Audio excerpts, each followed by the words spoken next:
The next discussion will be joined by His Excellency Heineken Lokpobiri, Minister of State for Petroleum Resources and Oil in Nigeria. A round of applause, please, for His Excellency.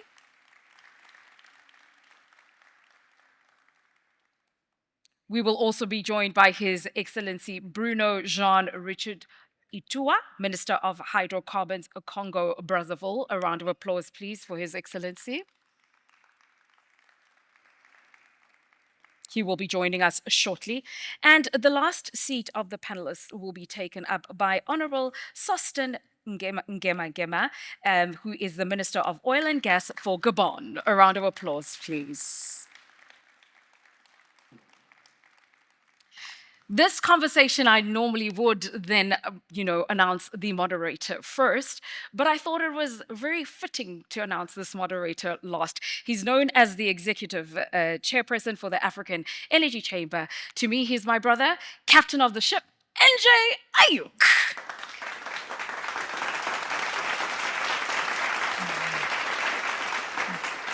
Thank you so much, Excellencies. Excellency Haitham, it's good to have you back in your second home. I think as Secretary General, you've traveled to Africa more than many other places. There's not an African OPEC member that you have not visited, not just once, but multiple times. And I remember you joining His Excellency Gabriel Mbago Lima when you became Secretary General, and you made your first visit was in Africa, and we thank you. Thank you for doing that. In this discussion, we would like to shift it a little bit. I know everybody wants to hear about everybody wants to know what's the oil price going to look like next month. I can tell you already, if you want to know, you would have to get this guy on the side because he doesn't do TMC. So, but we want to start with a different topic. In 2021, the IEA published a net zero scenario calling for a halt in investments in new oil and gas fields. Have these net zero scenarios already impacted investment into into oil and gas globally, as well as in our continent? For me? You could start, Excellency. Thank you, NJ. That's a great question. And to give you a short answer, yes, they have impacted. But let me take it back a step and explain really what was the net zero scenario, since you mentioned the IEA's net zero scenario. In 2021, as you said, there was a scenario issued, which was, as most of you know, a scenario that calls for reducing investments in new oil and gas. Mm-hmm. And that's not a problem because we at OPEC also have scenarios. We issue scenarios. We have a base case. We have a scenario that could be higher or lower. And most people do that in scenario planning. The problem is when that scenario becomes the scenario. It's sold and marketed and talked about as if it's the Bible or the Quran of the energy pathway of the future. That's where the problem lies. And therefore, I believe it took prominence globally. Welcome, Your Excellency. And it became like the leading pathway for investors, for discussions in boardrooms, for CEOs of companies all around the world. And we saw many companies around the world, IOCs, you name it, changing course. And instead of focusing on investing in oil and gas, which is their core business, companies started to shift away into focusing into other sources of energy, renewables being part of it, actually moving away from their core business. So yes, definitely it has impacted investments. We've seen investments reaching record lows,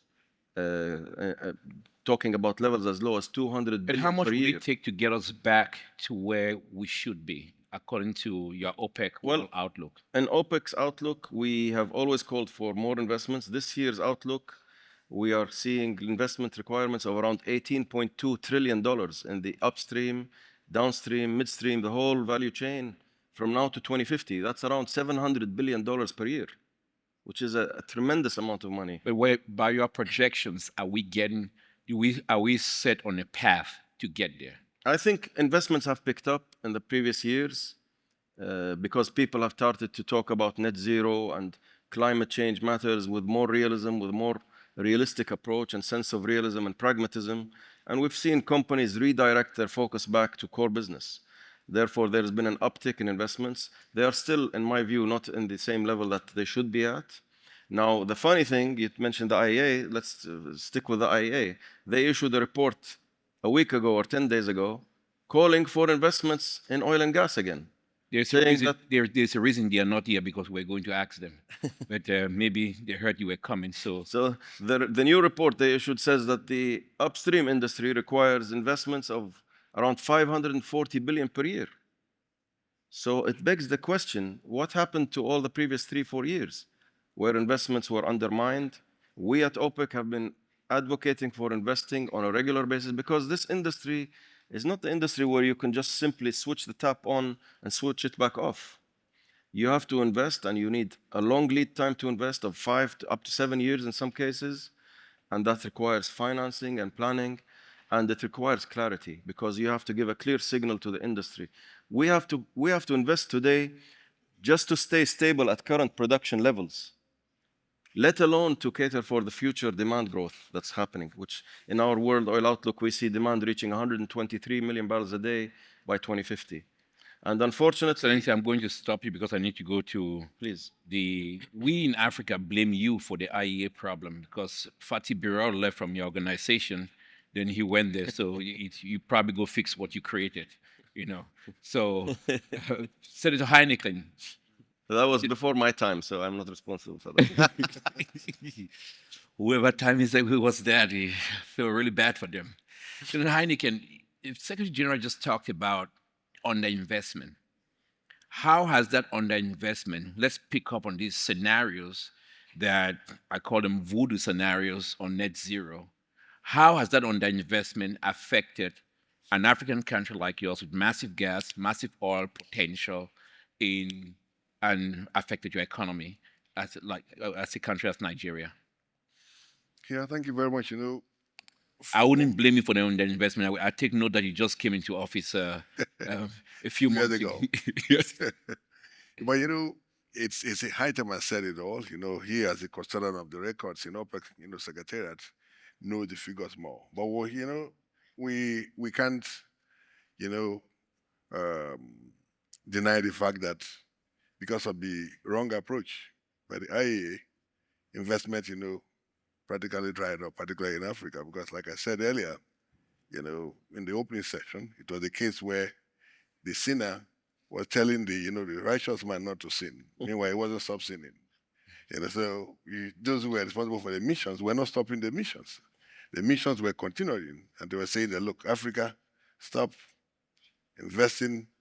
We just bury, your oil and gas assets, and then we just dash your money. The money that never came. Even if it comes, it can never be enough. So for Nigeria, and by extension in Africa, investment practically, was frozen. The same effect, may not be in the Gulf, region.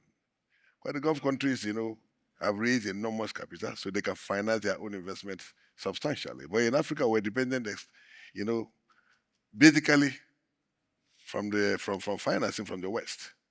And because, like in Nigeria, we're dominated by the IOCs. 5 IOCs were there, and all of them are Western countries, Western, companies. And so when the West took that decision to, reduce investment practically, affected our national, income, and then it's taken a major toll, on our energy security, revolution, in Nigeria. So that particular action is still impacting us today. And I believe that now that, the world is redirected towards, the content of the Paris Agreement that says that, look, let us reduce emissions, not abandon any source of energy.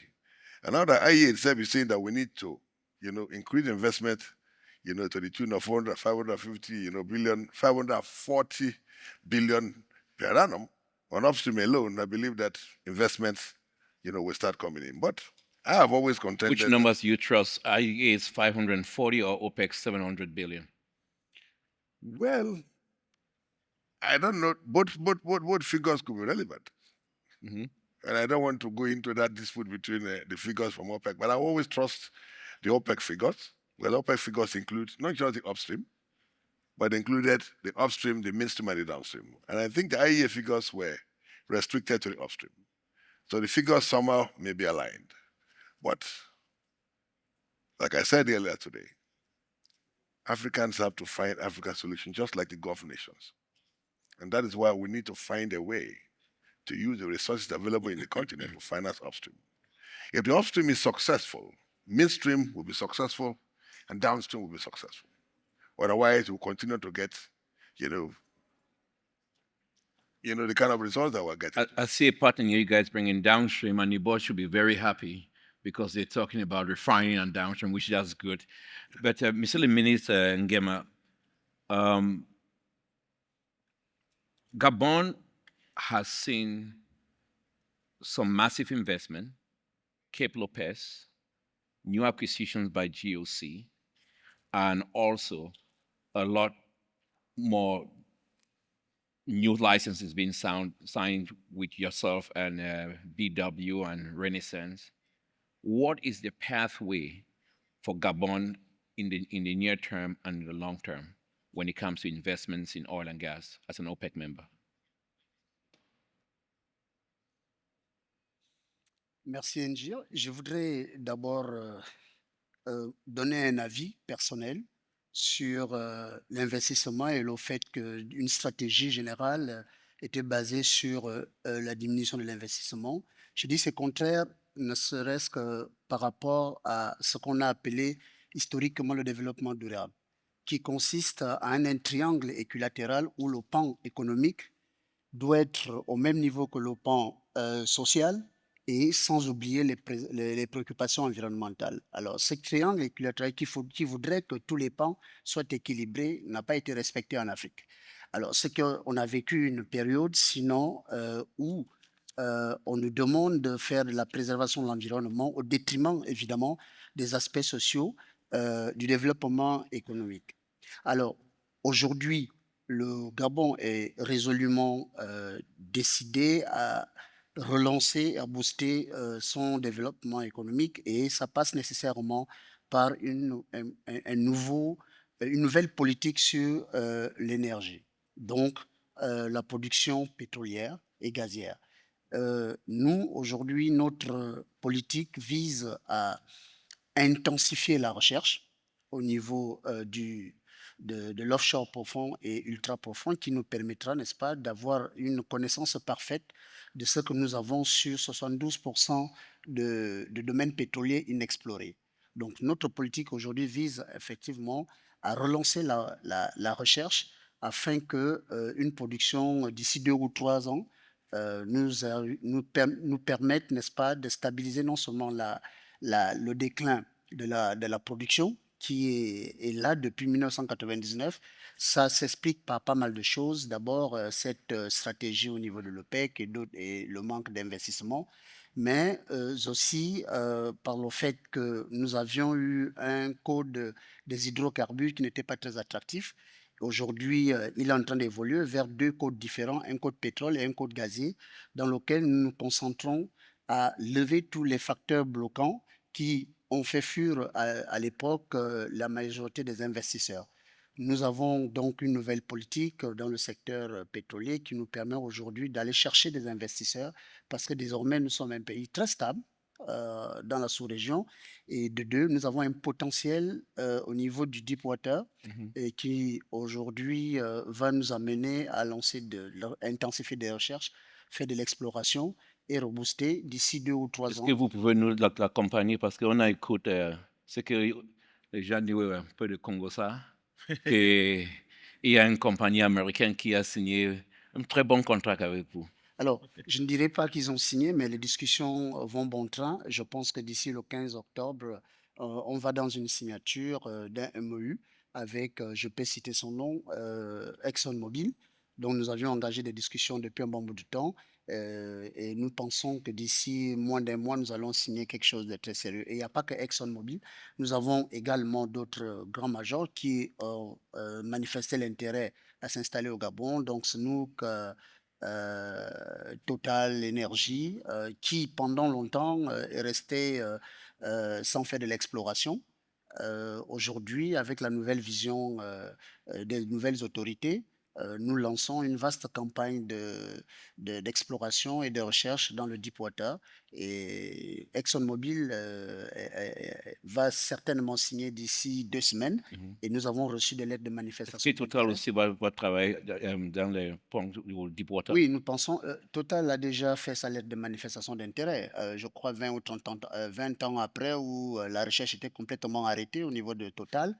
Et nous avons interpellé Total dans ce sens pour leur demander de relancer la recherche pétrolière, puisque nous avons un domaine pétrolier qui est à 72% libre, où nous avons un sérieux potentiel selon les premiers indices.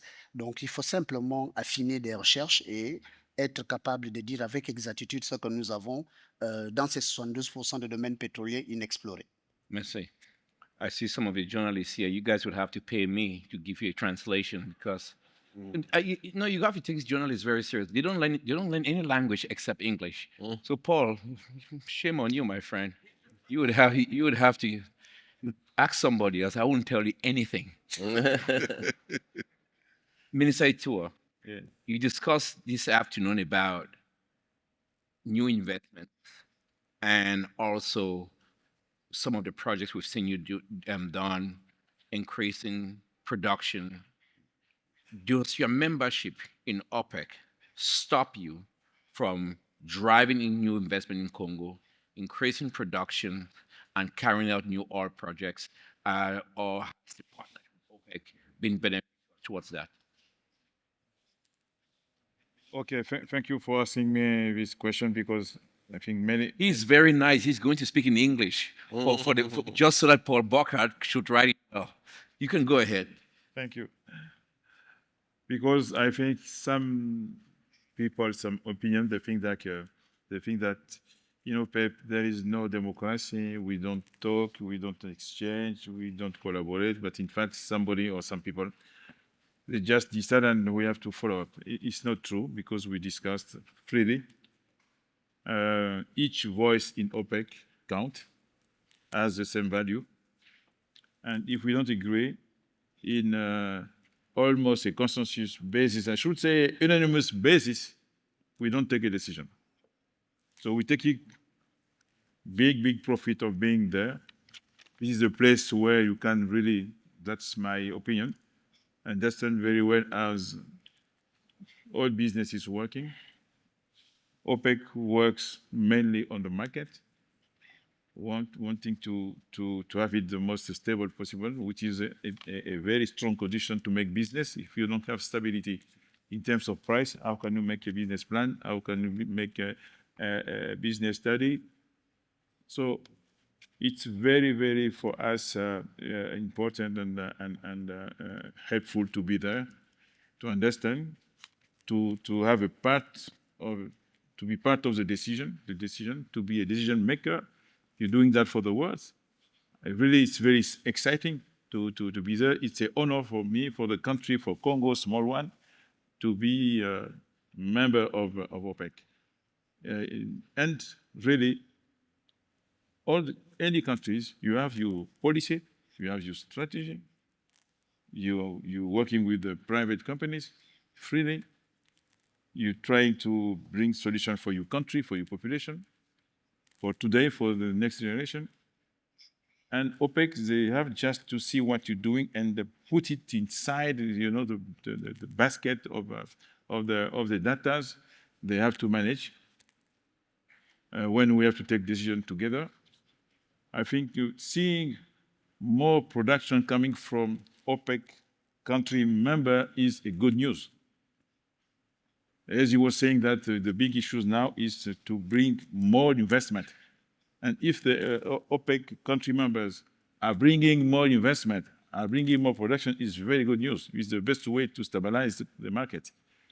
Today, the most important issue is to fight, this kind of ideology my brother minister was talking about, mindset, which is just a crazy one, saying that we should stop producing oil and gas or producing fossil oil. The day we do that, the world stops working. The day we do that, I should say in a different way.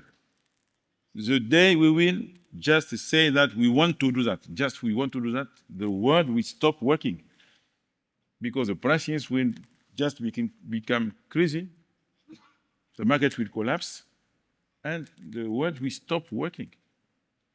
And we have to do that for maybe the next 40 years.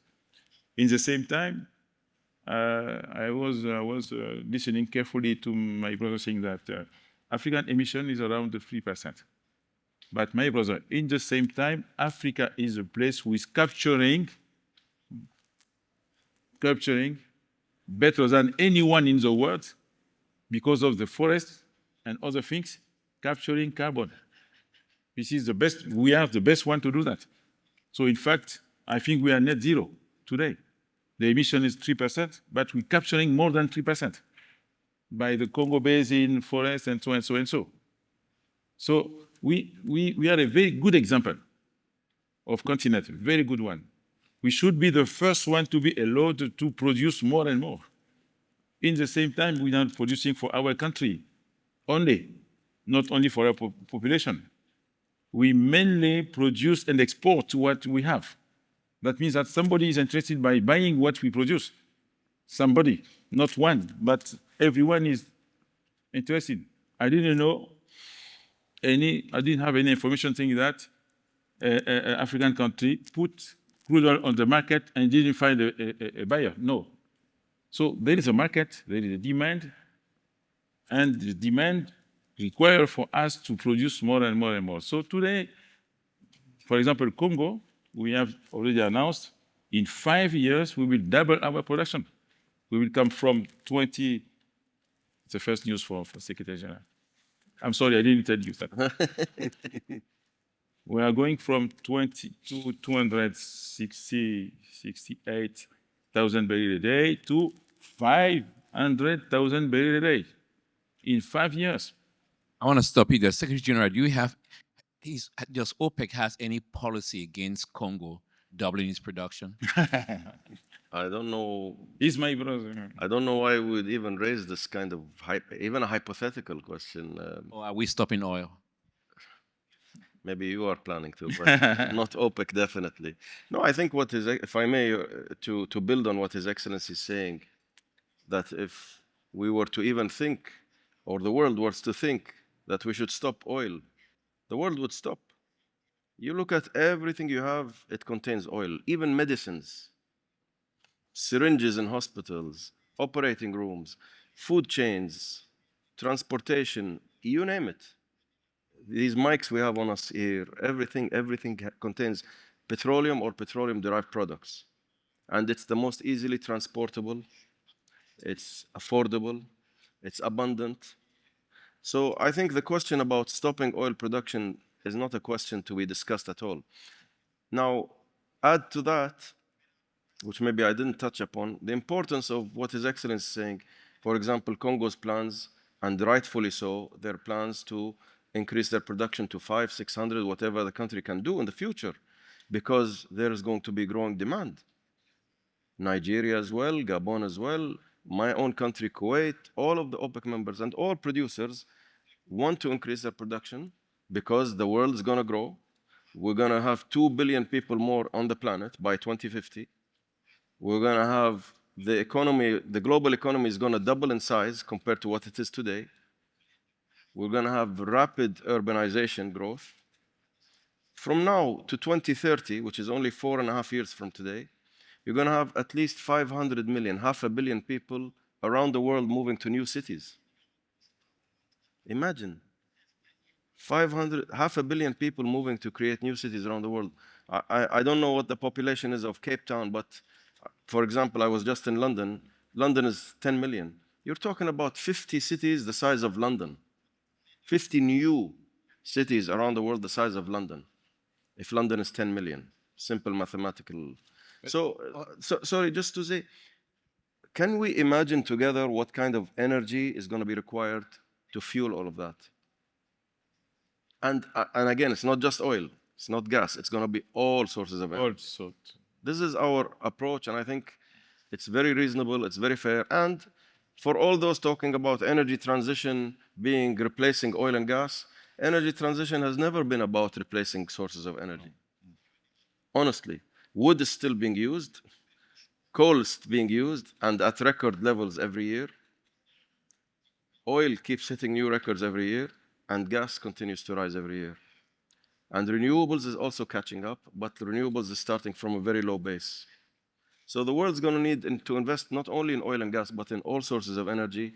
And to deal with climate change and the issues of climate change, we have to invest in all the technologies possible to deal with reducing the emissions. Thank you, Excellency. But I want to shift a little bit, and I hope you keep it crisp. I need to ask this question, and I think for most people in this room, for most Africans, it's so important for them. We've seen you do a lot of work with the G20 around clean cooking. We're still at a continent where almost 1 billion don't have access to clean cooking.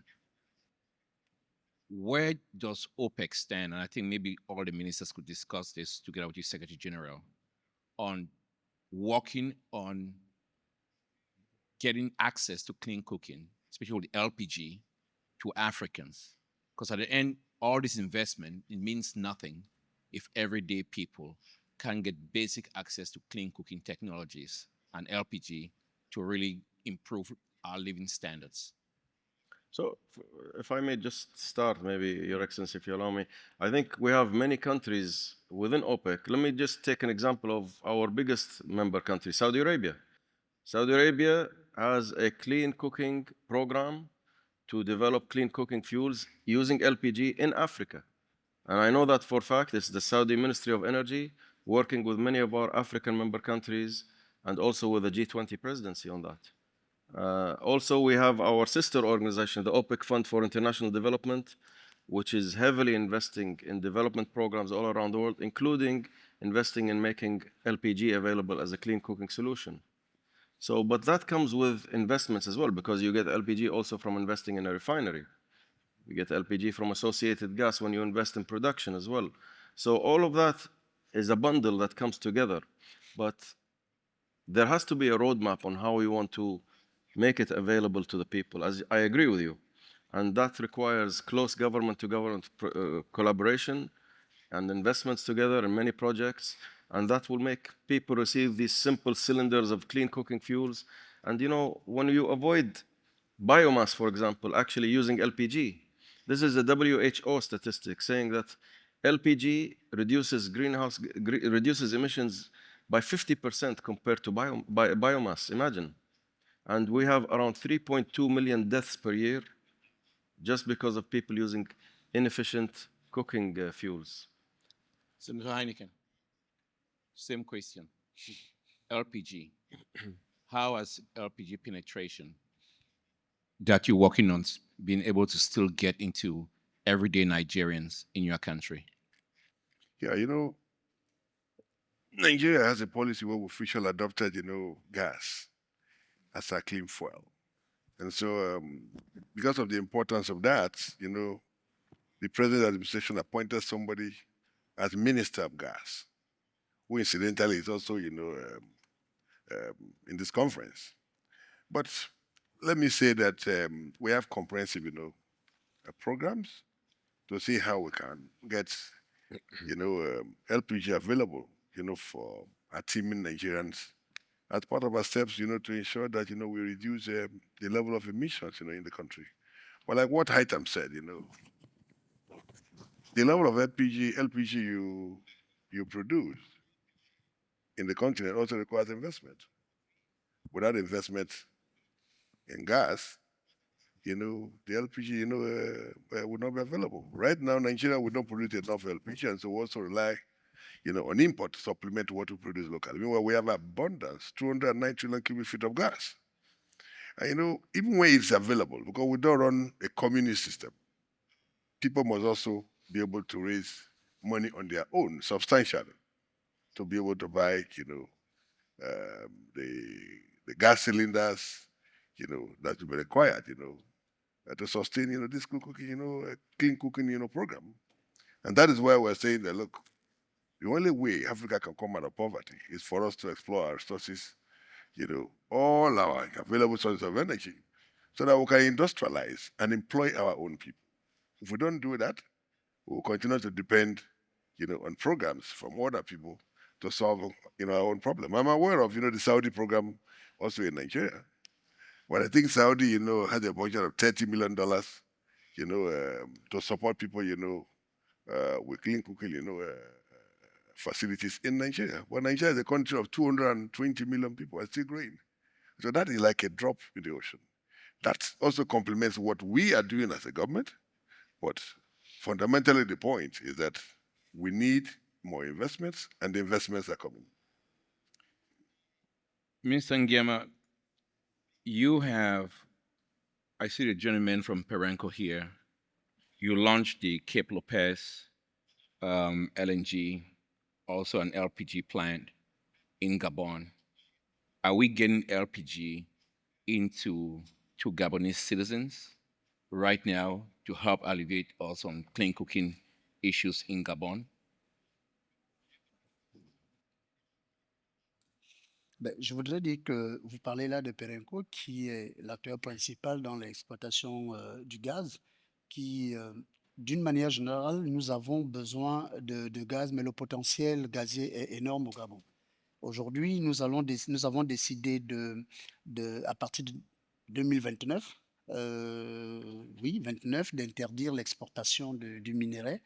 Et nous exigeons que ce minerai, nous avons le manganèse, l'or, le fer, que ça soit transformé au Gabon. Et ça a une conséquence directe sur l'apport énergétique.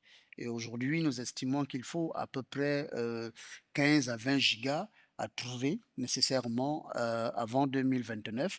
Et ça, nous comptons sur notre potentiel gazier qui peut nous apporter, n'est-ce pas, le gaz nécessaire pour pouvoir alimenter la transformation des minerais sur place au niveau du Gabon.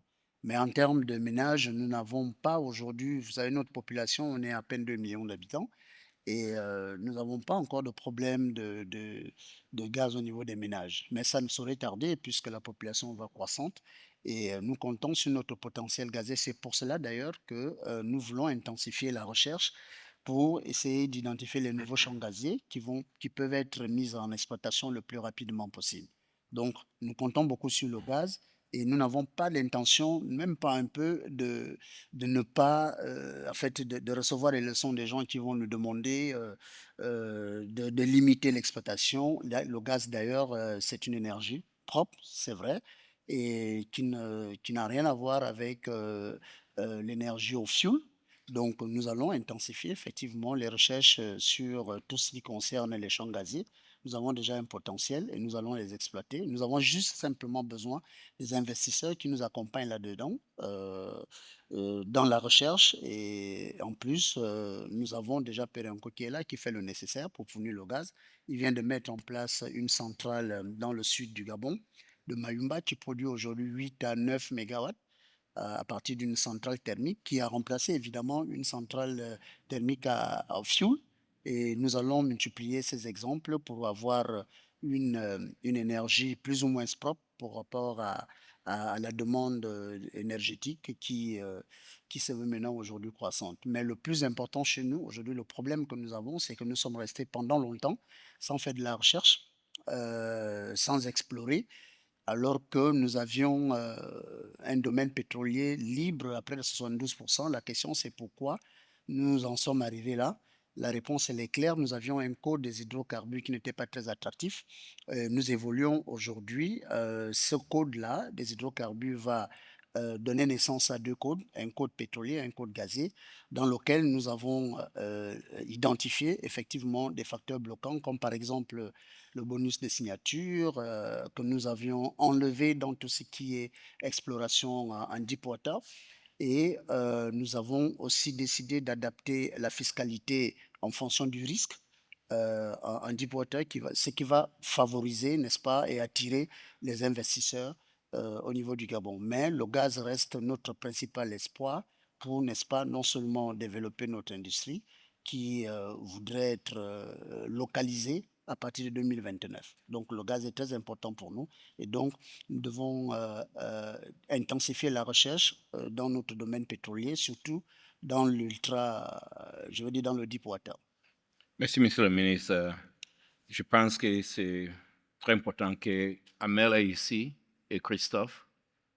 Il faut mettre l'argent. Hein? Je ne veux pas les gens qui parlent seulement. François aussi. Hein? François aussi, il faut signer un chèque. Hein? Monsieur le ministre est ici, il est préparé à signer. Et vous n'avez pas une autre discussion qu'on doit faire avec vous. Hein? Si vous ne signez pas, Christophe, on va annuler votre visa, vous ne rentrez pas au gentil. Non, ils font beaucoup d'efforts, il faut le reconnaître, mais il faut encore faire plus. C'est mieux. Il les défend alors. Toi aussi, vous travaillez beaucoup avec le Perenco. Tu dois faire beaucoup de projets chez toi aussi. On attend les signatures. Mais déjà, une question, monsieur le ministre. Vous avez travaillé beaucoup avec Wingwa, avec un projet de RPG pour l'Afrique. Est-ce que vous pouvez nous expliquer de ça, même en anglais ou en français, si vous voulez? Je peux parler en français? C'est mieux, c'est bon pour toi. Une fois en passant quand même. On a beaucoup parlé. J'ai envie de dire à NG que une des beautés de Africa Energy Week, c'est qu'on parle d'énergie en général, et pas seulement de pétrole et de gaz. Et en parlant d'énergie, pendant les 4 éditions précédentes, il y a une chose qu'on a beaucoup appuyée, c'est la sécurité énergétique. Mais quand on dit sécurité énergétique, pour moi, ce n'est pas suffisant parce que ça peut être couvert par des chiffres globaux, par des ratios. J'aime mieux quand NG parle d'éradiquer la pauvreté énergétique, parce qu'à ce moment-là, on parle des citoyens. Des citoyens. Et je crois qu'on doit garder ça, absolument. Le gaz moderne de cuisson, ça a été dit, chez nous au Congo, on est au milieu de la forêt, avec apporter le butane comme solution pour la cuisine, c'est éliminer la première cause de destruction de la forêt. C'est la biomasse. C'est le charbon de bois, c'est le bois de chauffe. C'est ça la première cause. Donc, quand on apporte le gaz aux populations, on protège la forêt et c'est le premier puits de carbone du monde aujourd'hui, la forêt du bassin du Congo. Donc, il faut mettre tout ça dans la même thématique de éradiquer la pauvreté énergétique. Ce n'est pas possible qu'aujourd'hui, au XXIe siècle, il y ait encore tant de personnes qui manquent d'énergie, quelle que soit la forme, qui manquent d'énergie moderne. Ça devrait devenir un droit fondamental humain. Ça devrait être dans les objectifs du millénaire de développement. Au ce qui concerne le Congo, nous avons beaucoup de chance parce que le LPG, il nous est fourni par la raffinerie, il nous est fourni par le champ de Nkossa. Ce n'était pas suffisant, on importait. Aujourd'hui, il pourra nous être fourni par le projet Marine 12, qui ne va pas faire que de gaz liquéfié, qui fera aussi du LPG. Mais surtout, nous avons ce partenaire, Wingwa, qui produit surtout de l'huile et du gaz associé. Dans mon pays, depuis 2007, c'est interdit de torcher. Interdit de torcher. Nous avons renforcé ça en 2022 avec des sanctions financières quand on torche. Donc, tout le monde est obligé de transformer le gaz, de le valoriser, de le monétiser. Et donc, Wingwa, qui torchait 1,5 million de mètres cubes par jour, a été sommé de trouver un projet. Avec l'augmentation, ils vont passer à 5 millions de standards mètres cubes par jour de gaz disponibles. On leur a dit, il est hors de question que vous torchiez ça.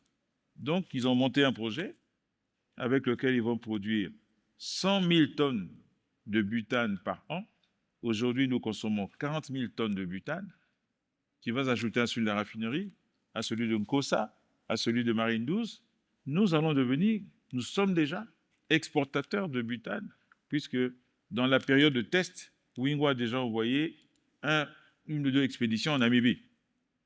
Mais avant de devenir exportateur, l'objectif, c'est maintenant 100% d'accès au gaz, 100% d'accès au gaz pour tous les citoyens qui le souhaitent et 100% d'accès à l'électricité. C'est nos deux objectifs. Et ça devrait être objectif pour l'Afrique tout entière. 100% d'accès, 100% d'accès au gaz, 100% d'accès à l'électricité. Et pourquoi pour l'Afrique? Parce qu'on a assez de gaz. L'Afrique a assez de gaz pour elle-même. Si l'Afrique arrête d'exporter, il va y avoir des excédents. L'Afrique a assez de gaz pour l'électricité, assez de gaz pour le cooking gas.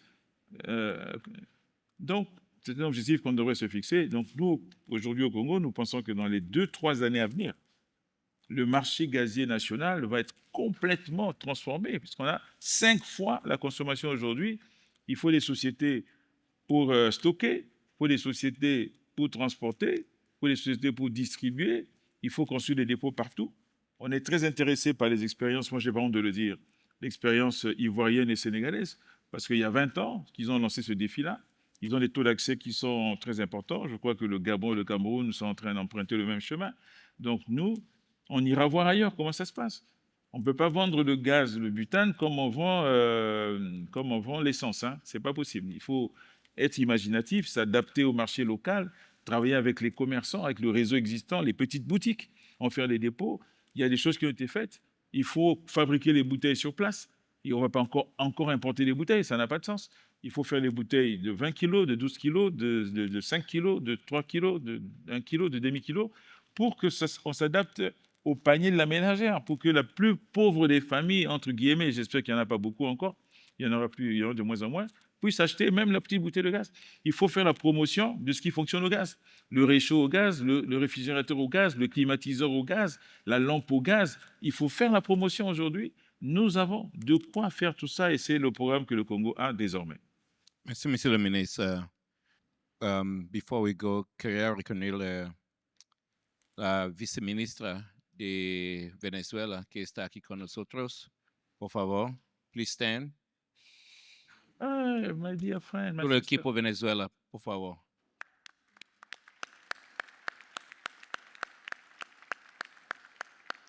Gracias que ya venga aquí. Estamos muy contentos para ver todos vosotros.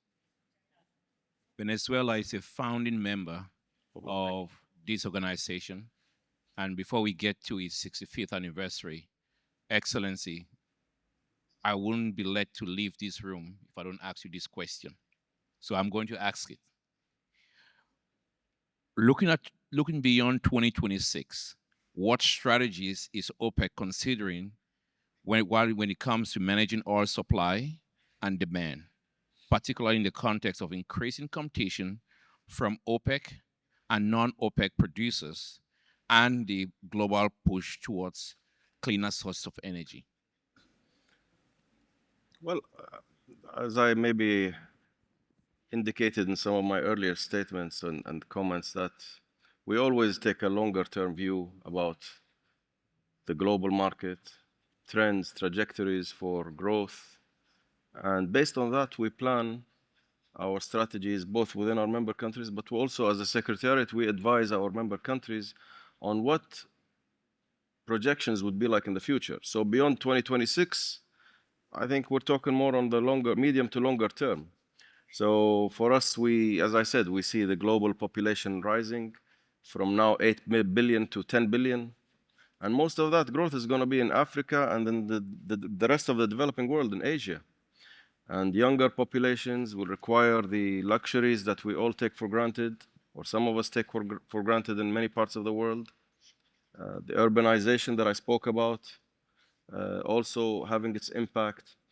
And the economy is set to grow with trade and everything flowing and flourishing. So that means that the world's going to require about 23% more energy in 2050 than it is consuming today.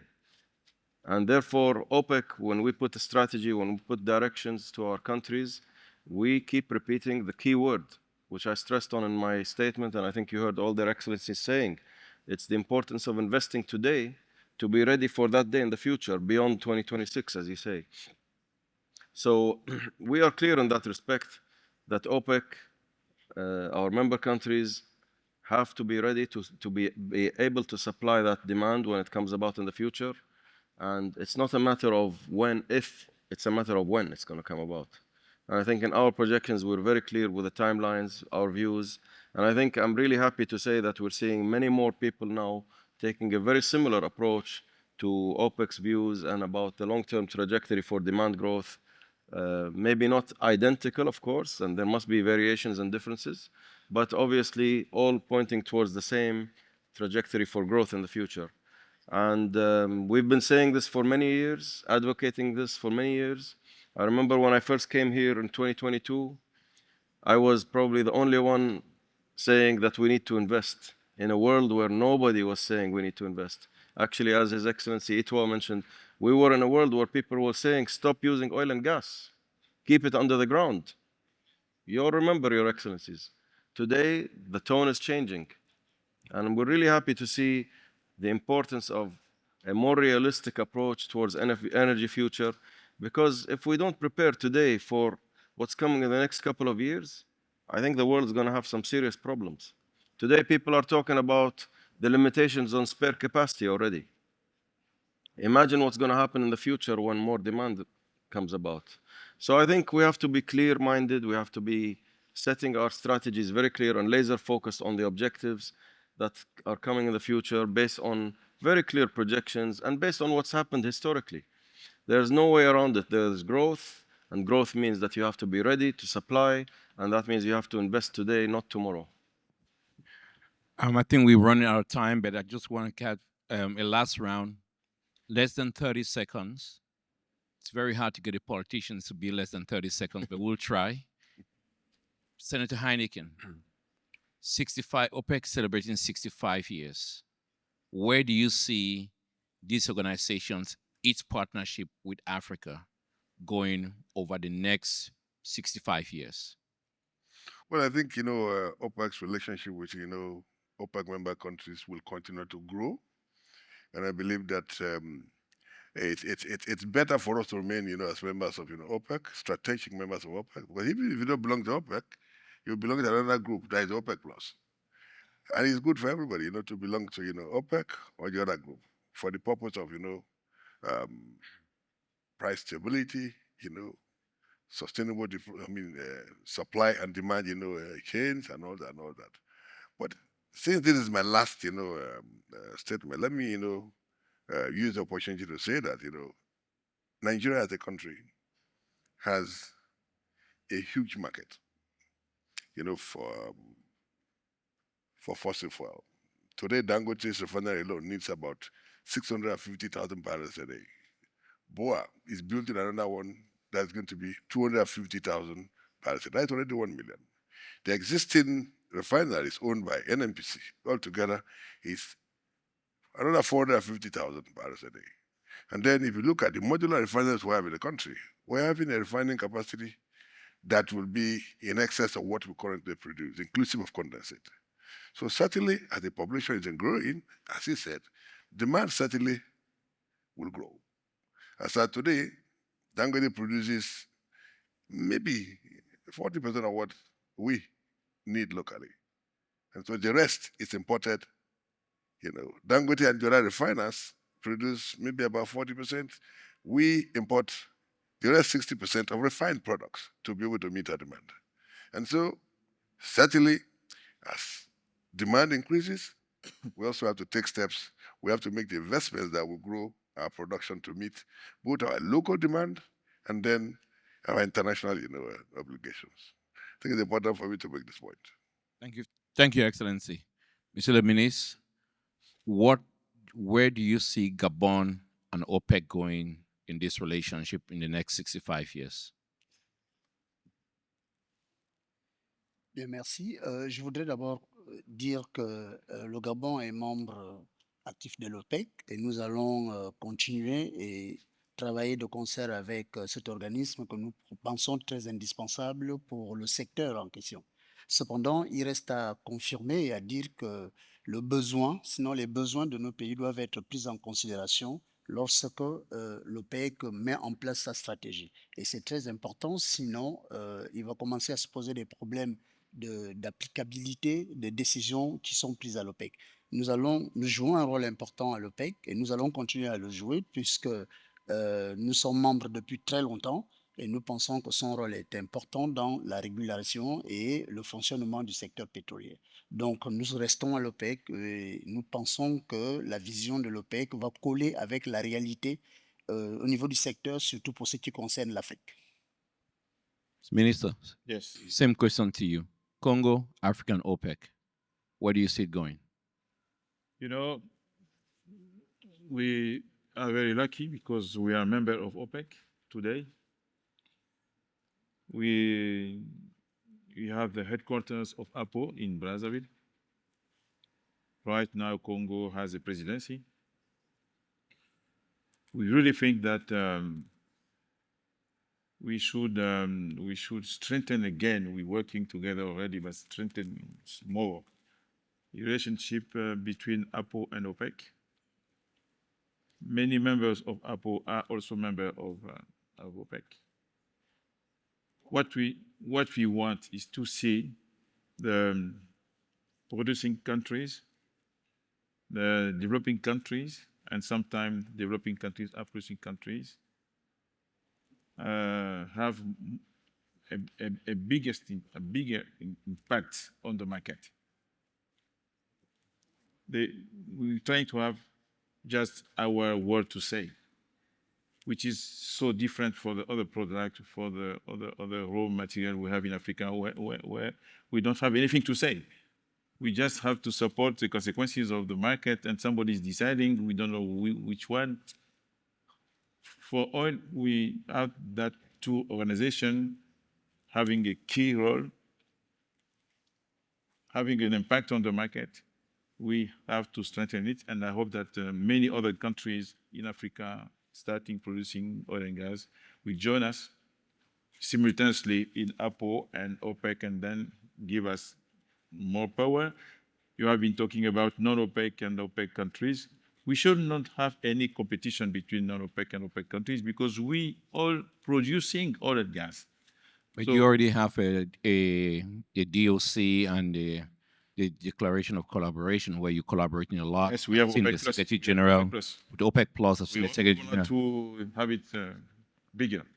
So there is a working relationship between There is a working relationship, very strong one. and we're happy for that. Secretary General, you have the last word. OPEC and Africa, where do we go from here? Wow.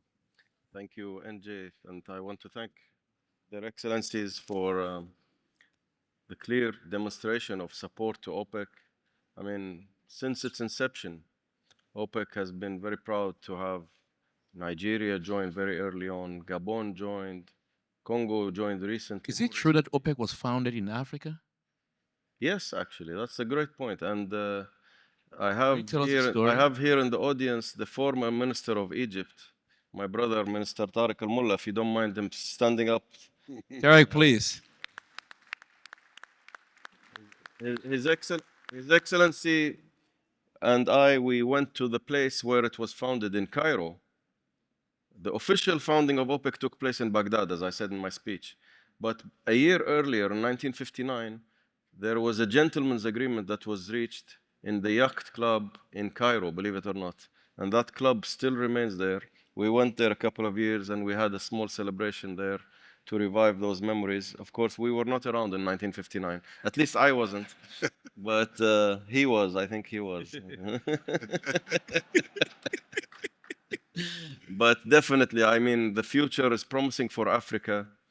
OPEC is proud of all its member countries, and OPEC is there to support Africa and its member countries. I said it in my remarks. My presence here, we have a big team, my colleagues, presenting our research, our outlook. We have several staff members who maybe I would ask Dr. Saad to stand up. Suleiman Saad is from Nigeria. Mohammed Attaba is from Algeria. Dr. Ben Youssef is from Algeria. Where is Suraj Matori? Suraj